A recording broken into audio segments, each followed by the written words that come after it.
Hai Nakama Squad, kembali lagi bersama Nakama Aquatics. Dulu, pas masih kecil, aku suka banget sama ikan patin. Bentuknya yang rada mirip sama hiu, membuat imajinasiku membayangkan banyak hal. Sebagai sebuah miniatur hiu, kayaknya bakal keren banget kalau aku bisa pelihara ikan ini di rumah, di dalam akuariumku. Dengan berbekal duit jajan yang aku tabung selama seminggu, akhirnya aku bisa bawa pulang 2 ekor ikan patin berukuran kecil yang siap jadi teman belajarku. Karena akuariumnya aku taruh persis di atas meja belajar. 2 ekor patin ini emang kuat. Mereka bertahan sampai bertahun-tahun. Sampai akhirnya mesti dipindah ke kolam karena ukurannya udah terlalu besar karena kalau tetap menghuni akuarium. Karena suka banget sama ikan ini, aku nyoba untuk pelihara lebih lanjut soal patin atau pangasius yang ternyata punya banyak jenis. Pas aku beranjak remaja, aku juga baru tahu kalau ikan patin juga sangat laku sebagai ikan konsumsi. Dagingnya enak dan gurih. Kalau lagi diajak makan di restoran tradisional, aku pasti paling lahap kalau makan ikan patin. Kemarin pas lagi nyari bahan untuk bahasan ikan di YouTube, aku nemu jenis patin yang unik dan ngingetin aku sama 2 ekor ikan patin yang pernah aku pelihara dulu. Karena warnanya mirip dan mereka punya motif unik di bagian kuping yang membuat ikan ini dinamakan black ear catfish. Loh, kok catfish? Ini kan patin, bukan lele. Ternyata mereka adalah sekeluarga. Mau tahu ceritanya? Sini aku ceritain. Pangasius lanuardi atau black ear catfish. Tahun 1866, seorang zoologis asal Prancis bernama Mary Firmin Boucourt lagi ekspedisi di daerah Asia Tenggara, tepatnya di bagian negara antara Thailand dan Kamboja. Kamu udah pasti tahu kalau Thailand dan Kamboja punya sungai besar yang melewati kedua negara, yaitu Sungai Mekong. Nah, sungai panjang ini bahkan lewatin Tiongkok. Di sanalah Boucourt menemukan spesies patin bermotif aneh di kupingnya dan akhirnya diberi nama latin Pangasius lanuardi. Walau udah ditemuin lebih dari ratusan tahun yang lalu, tapi dokumen membahas ikan ini masih sangat sedikit. Bahkan Wikipedia aja seakan emoh untuk memberi bahasan soal ikan ini. Nama dia kalah jauh dengan spesies patin tanah Thailand kayak giant Mekong catfish yang terkenal seantero dunia karena banyak yang tertarik sama ikan ini. Tapi black ear catfish masih sedikit banget yang tertarik buat ngebahas. Makanya karena tantangan ini, aku jadi makin semangat ngebahas ikan yang mungkin kamu belum pernah tahu dan kenal. Black ear catfish adalah spesies pangasius atau patin yang hidup di Thailand Utara. Karena sungai Mekong sangatlah lebar dan luas, maka sumber daya alamnya juga mencukupi buat seekor ikan bisa tumbuh sebesar mungkin. Termasuk si patin telinga hitam ini. Karena walau tubuhnya terlihat gempal, tapi ikan ini bisa tumbuh panjang sampai 130 cm. Tapi ukuran segitu adalah ukuran ikan yang sedang buat daerah Sungai Mekong. Karena banyak lagi ikan yang ukurannya jauh lebih besar. Bisa 2 atau 3 kali lipat si black ear catfish. Nah, saudaranya, si giant Mekong catfish bisa tumbuh sampai 3 meter. Hampir 3 kali ukuran si black ear catfish. Jadi buat ukuran Mekong, 1 meter itu preman depan gang lah. Walau nggak besar, tapi mereka ini adalah predator oportunis yang gemar memburu mangsa. Mereka butuh hidup di bagian sungai yang besar untuk mencari mangsa. Hal itu membuat mereka otomatis akan senggolan sama predator besar lainnya, termasuk giant Mekong catfish dan spesies Pangasidae lainnya yang hiruk-pikuk menghabiskan hidupnya berburu di sana. Nah, jadi mereka sama sekali nggak gentar walau harus berhadapan dengan ikan-ikan besar sekalipun. Berbekal badan yang kuat dan kemampuan satset-satset yang gesit di dalam air, ikan ini terbukti mampu bertahan sampai sekarang. Secara mereka ditemukan lebih lama dari giant Mekong catfish yang sekarang masuk ke dalam daftar ikan yang paling dilindungi di dunia. Sementara itu, black ear catfish less concern yang artinya populasinya berkurang namun masih beresiko rendah. Populasi mereka telah dievaluasi, namun fakta menunjukkan ikan ini masih cukup lestari di alamnya. Sedangkan giant Mekong catfish masuk ke dalam kategori critically endangered atau terancam punah. Nampaknya, namanya yang nggak terlalu ngetop membuat black ear catfish hidup dalam kedamaian di alamnya. Karena nggak banyak yang tertarik buat nangkepin mereka dan lebih memilih giant Mekong catfish untuk ditangkap. Soalnya salah satu faktor kenapa giant Mekong catfish punah adalah akibat dari overfishing atau penangkapan yang berlebihan. Black ear catfish punya warna yang lebih putih ketimbang jenis ikan patin lainnya. Warna mereka seakan lebih terang dengan motif hitam yang unik di bagian kanan dan kiri telinganya. Mereka sering masuk ke dalam hutan hujan saat musim hujan tiba untuk berkembang biak. Mereka masuk melalui aliran sungai Mekong yang terhubung dengan beberapa hutan. Nah, di sana mereka bakal ketemu pasangannya untuk kawin. Tampilan ikan ini sedikit mirip sama chow phraya giant catfish yang juga dikenal dengan nama parun shark atau kamu pasti mengenalnya dengan gengiskan. Badan mereka yang gempal dengan sirip yang seiring bertambahnya usia semakin mengecil, membuat black ear catfish dan chow phraya giant catfish bak seperti saudara kembar. Chow phraya giant catfish juga udah dilindungi dan terancam punah di alamnya. Tapi berkat banyak breeder yang bisa menernak ikan ini, populasi mereka untuk industri ikan hias selalu aman. Balik lagi ke black ear. Menurut beberapa orang Thailand, keberadaan mereka emang cenderung gaib karena jarang banget ada yang bisa nangkep.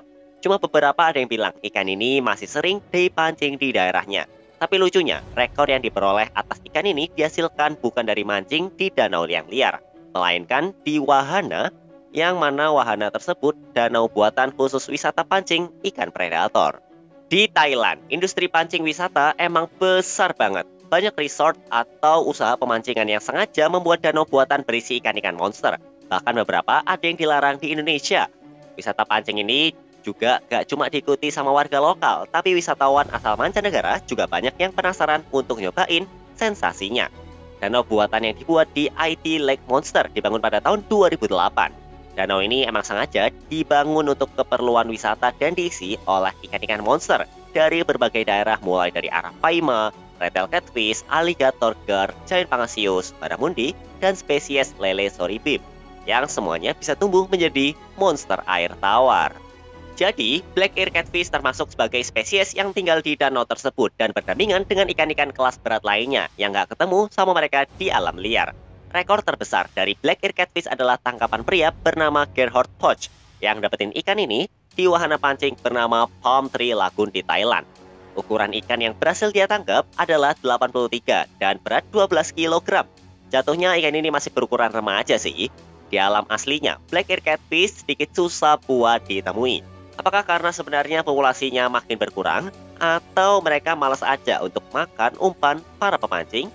Yang jelas, menurut data IUCN, populasi mereka masih aman. Pangasius, apakah termasuk lele atau ikan dori? Pada tahun 1993, Pangasius menjadi salah satu dari 2 genus yang masih ada dari keluarga Pangasidae bersama Helicopagus. Habis itu genus ini dibagi 4 subgenus yang punya ciri-ciri, salah satunya Pangasius gigas atau giant Mekong catfish yang nggak punya kumis di mulutnya. Nah, ini salah satu hal menarik di mana catfish tapi nggak punya kumis. Pangasius termasuk ke dalam keluarga ikan lele, tapi mereka dinamakan shark catfish karena bentuknya yang rada mirip sama hiu karena bentuk badannya yang memanjang dan dorsal fin yang tinggi. Tapi lucunya, dorsal fin yang tinggi itu nanti lama-lama jadi makin kecil pas ikannya dewasa. Mereka adalah salah satu ikan monster yang mukanya makin tua malah makin baik. Berbeda kayak Arapaima atau arwana yang makin besar makin gahar. Pangasius justru makin imut. Pangasius emang terkenal sebagai ikan asal jazirah Thailand, Kamboja, Vietnam, dan sebagainya. Cuma sebenarnya Indonesia adalah negara kedua di dunia yang paling besar dalam produksi Pangasius untuk keperluan pasar ekspor sedunia. Nama Indonesian Pangasius udah mendunia berkat kepiawaian petani negeri kita dalam memproduksi ikan dengan rasa yang lezat dan higienis. Kebanyakan patin dipasarkan sebagai ikan filet atau ikan yang diambil cuma dagingnya aja, gak pakai tulang. Ikan filet emang jadi salah satu komoditas olahan ikan paling digemari di dunia karena pengemasannya yang simpel dan mudah untuk diolah. Bahkan kebanyakan masakan ikan dori yang kamu makan kadang bukan beneran ikan dori isinya, melainkan ya ikan patin.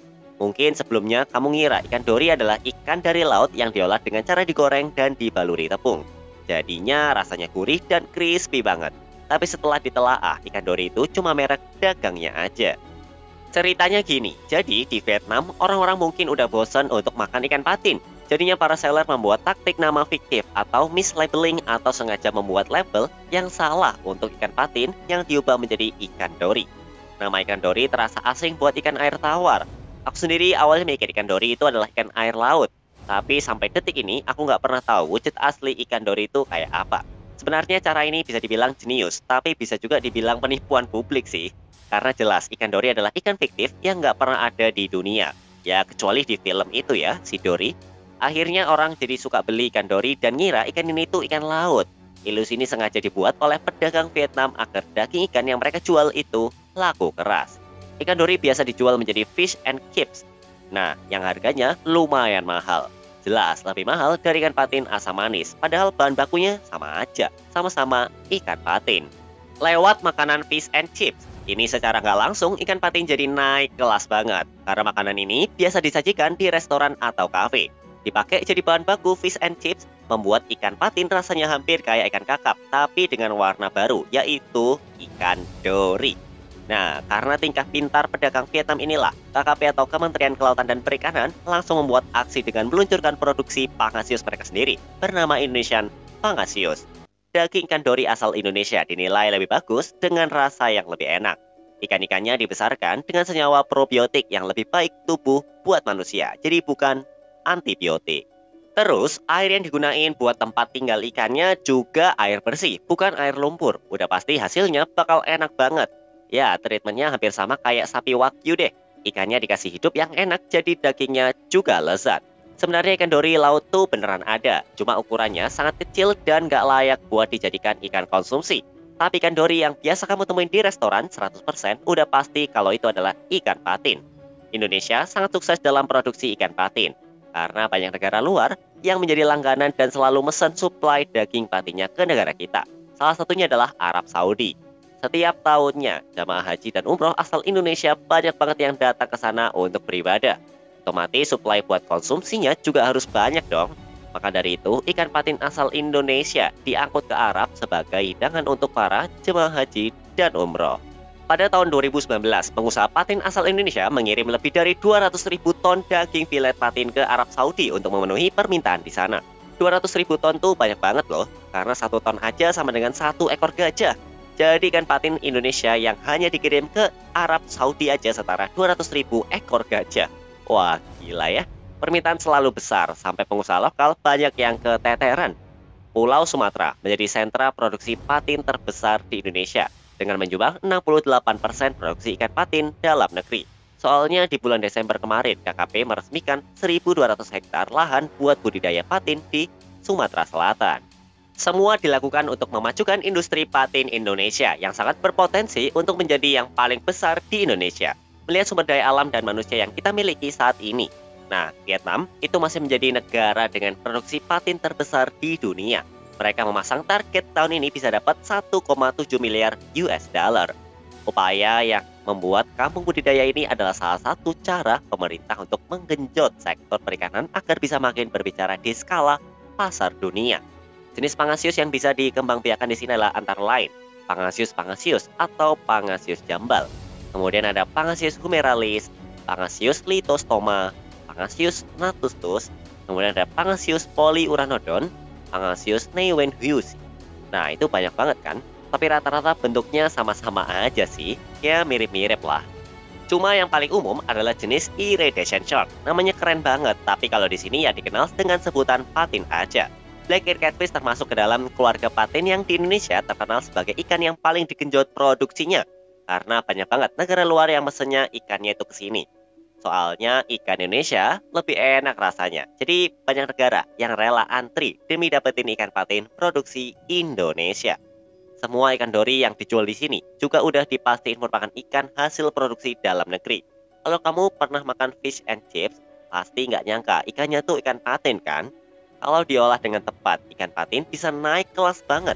Baik dari segi rasa dan juga harga. Wah, jadi pengen makan fish and chips ya? Kalau dari kamu sendiri gimana? Tulis di kolom komentar. Sampai jumpa di video-video Nakama Aquatics selanjutnya.